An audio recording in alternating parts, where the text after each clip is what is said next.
خاندانوں کے اندر کچھ شریر لوگ ہوتے ہیں جو چھوٹی بات کو بڑا کر کے زوجین کے سامنے الگ الگ پیش کر دیتے ہیں. تو طبائع کے اختلاف کی وجہ سے، طبی تفاوت کی وجہ سے کوئی اختلاف ہو سکتا ہے، لیکن اس کو اچھال کے بڑا کر کے دونوں کی نظر میں، تو یہ ایسی بدکاری ہوتی ہے جو مختلف خاندانوں کے اندر مختلف طبائع کے لوگوں کا مزاج ہوتا ہے. تو ایسے لوگوں سے اپنے آپ کو محتاط رکھنے کی ضرورت ہوتی ہے. اور اگر وہ شوہر کے خاندان سے تعلق رکھنے والا فرد ہے تو اس کو بیوی کو بتا دینا چاہیے کہ یہ ہمارا اس کے رشتے کا احترام موجود ہے، لیکن ہم نے اس سے رہنا محتاط ہے. اور اگر وہ بیوی کے خاندان کا فرد ہے تو بیوی شوہر کو بتا دے کہ یہ صاحب معزز تو بہت ہیں ہمارے خاندان میں، لیکن ماشاءاللہ شریر بھی بہت ہیں. ان کی مثال اس مکھی کی طرح ہے جو سارے بدن کو چھوڑ کے زخم کی جگہ پہ بیٹھتی ہے. کچھ لوگوں کی مثال ایسی ہوتی ہے، اچھائیاں چھوڑ دیں گے اور وہ وہاں بیٹھیں گے اور وہاں سے جو ہے وہ گندگی لے کے پھر اس کو پھیلائیں گے. لیکن آپ نے شہد کی مکھی کا مزاج بھی دیکھا ہوگا کہ وہ کڑوے رس چوس کے اس کو بھی شہد بنا ڈالتی ہے. تو اس طرح کے لوگ عمومی طور پہ جو ہے وہ خاندانوں کو توڑ دیتے ہیں اور دو لوگوں کے درمیان فساد اور شر کا ذریعہ بنتے ہیں. یہ انسانی وجود کے اندر شیطان کے نمائندے ہوتے ہیں. اپنی ازدواجی زندگی کو، اپنی گھریلو زندگی کو بچانے کے لیے خاندانوں کے اندر اگر کوئی شریر طبع کا شخص ہو، کوئی بخسیس النفس شخص ہو، کوئی خبیث الفطرت شخص ہو، تو اس سے جو ہے وہ اپنے آپ کو محتاط رکھنے کی ضرورت ہوتی ہے، کیونکہ یہ طلاق کا سبب ہوتا ہے. طلاق کا ایک سبب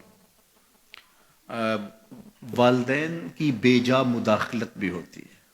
والدین کی ذمہ داریوں میں شامل ہے کہ اگر کوئی اختلاف پیدا ہو جائے تو ان کو پاٹنے کی کوشش کریں. لیکن بعض اوقات میاں بیوی کے اختلاف اس نوعیت کے نہیں ہوتے کہ اس میں دخل اندازی کی جائے. کچھ لڑائیاں پیار کی بھی ہوتی ہیں، کچھ الجھاؤ محبت کے بھی ہوتے ہیں، ایک دوسرے کو نظر انداز کرنے کا گلہ ہوتا ہے. تو یہ وہ باتیں نہیں ہوتی کہ جس کو آپ پرے پنچایت کا موضوع بنائیں اور جس کو آپ جو ہے وہ بحث کے عنوان دیں اور پھر اس پر جو ہے وہ آپ جو ہے وہ اپنا بڑا ہونا ثابت کریں کہ ہم بڑے ہیں اور یہ کیس ہمارے سامنے لاؤ. نہیں، بلکہ یہ پیار کی لڑائی ہے. اس کے اندر بھی حسن ہے، روٹ کے من جانے کے اندر بھی ایک جمال ہوتا ہے، ایک حسن ہوتا ہے. اور میاں بیوی کا چونکہ رشتہ پیار کا ہوتا ہے تو اس میں یہ چھوٹی بڑی باتیں ہوتی رہتی ہیں.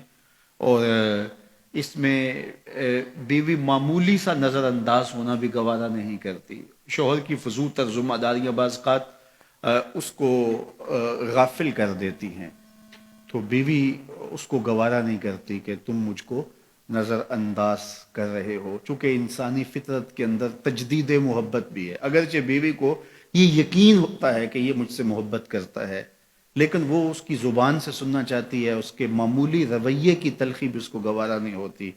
تو یہ ایک فطرت انسانی ہے اور مرد کو یہ سمجھنا چاہیے کہ عورت سے جو ہے وہ اس کا اظہار کرتا رہے. وہ کیا کسی نے کہا تھا نا کہ محبت میں عجب تکرار کی خو ہے، محبت میں عجب تکرار کی خو ہے، کہو نہ کہ مجھے تم سے محبت ہے. تو یہ فطرت ہے، یہ تقاضا ہے انسان کا کہ وہ اس کا اظہار کرے. تو بعض کا بندہ کہتا ہے کہ میں ٹوٹ کے چاہتا ہوں، میں دل دماغ سے روح سے چاہتا ہوں، تو مجھے کیوں بار بار کہنے کی ضرورت ہے. تو یہ چیز بیوی کے لیے تلخی کا سبب ہوتی ہے کہ یہ مجھ سے محبت کا اظہار نہیں کر رہا. تو اس طرح تناؤ پیدا ہو جاتا ہے. تو یہ تو تناؤ محبت کا ہے. بیوی کو بھی 100% یقین ہے کہ یہ مجھ سے محبت کرتا ہے اور جو ہے وہ شوہر کو بھی. لیکن یہ اس طرح کے تناؤ کے اندر بعض خاندان کے بڑوں کو پنچ بننے کی بڑی خواہش ہوتی ہے، دھکے سے آگے بیٹھا، ہاں جی آپ کی صلح کروانے ہیں. میاں تم گھر رہو، یہ معاملہ ہمارا ہے اور یہ مابین زوجین ہے.